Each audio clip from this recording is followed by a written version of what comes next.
नमस्कार प्यारे बच्चों। उम्मीद है कि अभी तक आपने बोर्ड परीक्षा में जितने भी प्रश्न पत्र दिए सभी अच्छे हुए होंगे।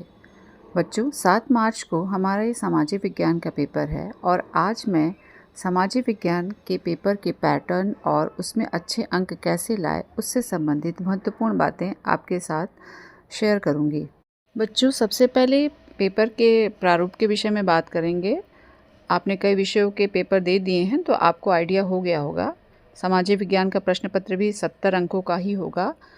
स्टार्टिंग के 15 मिनट में आप पेपर बहुत गंभीरतापूर्वक पढ़ेंगे और जो भी प्रश्न आपको आ रहे हैं पहले आप उन पर टिक लगा लीजिए और उनको ध्यान में रखते हुए आप आगे बढ़ते रहिएगा। जैसा कि मैंने बताया कि प्रश्न पत्र कुल 70 अंकों के होंगे और ये 2 खंडों में विभाजित होंगे।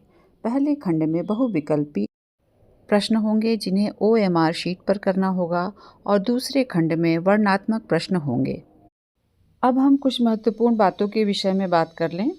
जैसे कि वर्णनात्मक प्रश्न का जो पहला पार्ट होगा उसमें लघु प्रश्न आएंगे और ये लघु प्रश्न 4 अंक के होंगे जिन्हें हमें 80 शब्दों में लिखना है।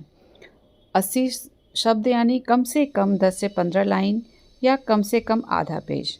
तो बच्चों उत्तर लिखते समय शब्द सीमा का पूरा ध्यान रखिए।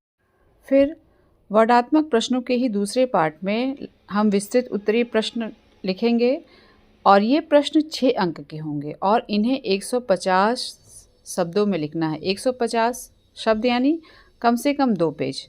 बच्चों इन उत्तरों को लिखते समय बहुत सावधानी से लिखिएगा। घटनाओं को और या व्यक्तियों को जो भी आप बताएंगे जिनको भी लिखेंगे उन्हें आप करेंगे। उत्तर पुस्तिका पर अपनी लिखावट बहुत सुंदर लिख रखिएगा और स्पष्ट रखिएगा उत्तर। इसके अलावा जो भी महत्वपूर्ण बातें हों उसको ब्लैक पेन से या तो हाईलाइट कर दीजिएगा या फिर उसे अंडरलाइन कर दीजिएगा। जो भी प्रश्न जिस शब्द सीमा के तहत पूछे गए हों शब्द सीमा का पूरा ध्यान रखिएगा। बेवजह कटिंग या ओवर राइटिंग बिल्कुल ना करिएगा। अब प्रश्न पत्र में हम मानचित्र संबंधी प्रश्नों की चर्चा कर लें। बच्चों ये 10 अंक के प्रश्न होंगे जिनमें इतिहास से 5 अंक और भूगोल से 5 अंक के प्रश्न पूछे जाएंगे।